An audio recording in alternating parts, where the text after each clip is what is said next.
Hi guys, JB and Minot here, and these are my last pickups for the month of September. Here we go. Wizardry for the NES.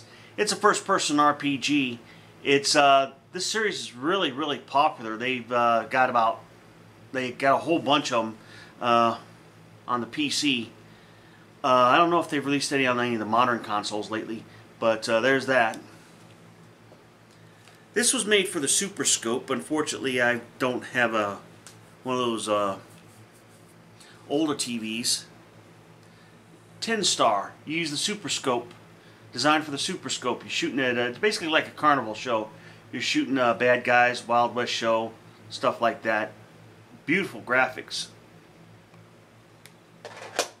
Okay, now for a DS game to add to my 700 plus collection here. Virtual Villagers: A New Home. I apologize for the glare. It's basically, I think, based on one of those old Flash type games. You got a villager. You're trying to grow crops and trying to survive on a desert island. Okay, now for a game I got from PlayAsia. It only came in a limited edition, but it only cost me 30 bucks, and it's a puzzle game, which I love. Semi-Spheres. And basically what Semi-Spheres is you got the screen. It's divided into two.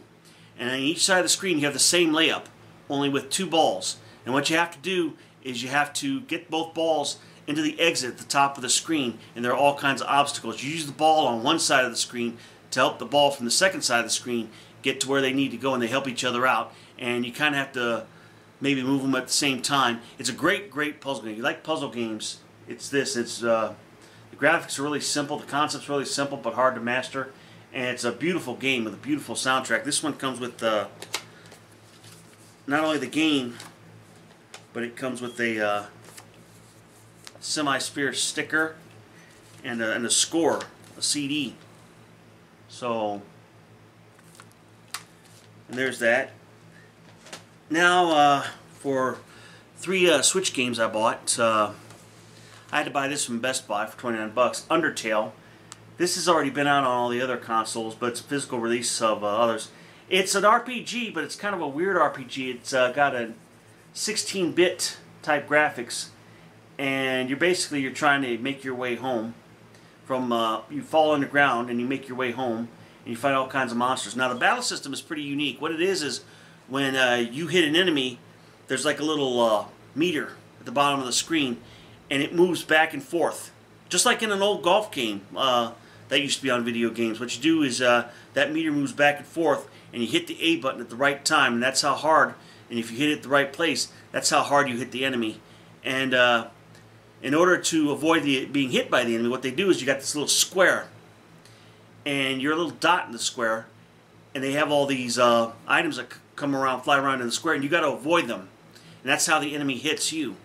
But it's a very charming game so far. I think it was developed by one guy who did the whole thing, and you actually don't have to kill the enemy to really. You can just weaken them, get them to surrender, and you can go throughout the whole game and not have to kill anything. And it's kind of hard to do. You kind of have to figure out how to hit the enemy so that you don't hit him so hard that you kill him.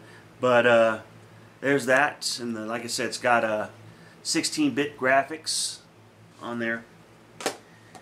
And here's a game that's this is how you do a collection. The Banner Saga Trilogy. It's got 3 Banner Saga games on there, and the graphics on here are absolutely beautiful. They look like a Don Bluth cartoon, kind of like Dragon's Lair. And it's a tactical RPG. You're put up in situations, and you have to move your guys to where they can get the bad guys and fight the bad guys. It's really tough and really complex, though. You got to know about things like resting and stuff like that. And it actually comes with all 3 games. It's not like the Mega Man collection that promises 8 games and only gives you 4. But the graphics on here are great. It's really complex, a really fun game. I haven't gotten too far into it, but I plan on playing a little more as soon as I'm done with my last game that I'm playing, which is Demon Gaze for the PS Vita. Okay, last but not least, there's Labyrinth of Refrain, Coven of Dusk, from the same company that makes Demon Gaze. It's a dungeon crawler, and you're mapping out the area where you're trying to get to, and you're mapping out the dungeons. And I haven't gotten that far in it. It's pretty fun so far. Nothing really special though. Nothing really stands out yet. But there's that. That brings my Nintendo Switch collection up to 93 at this point in time. Okay guys, those are my pickups for the month of September, or the end of September anyway. I hope you all have a great Halloween if I don't talk to you before now and then. Hope you have a great fall, and God bless. Bye-bye.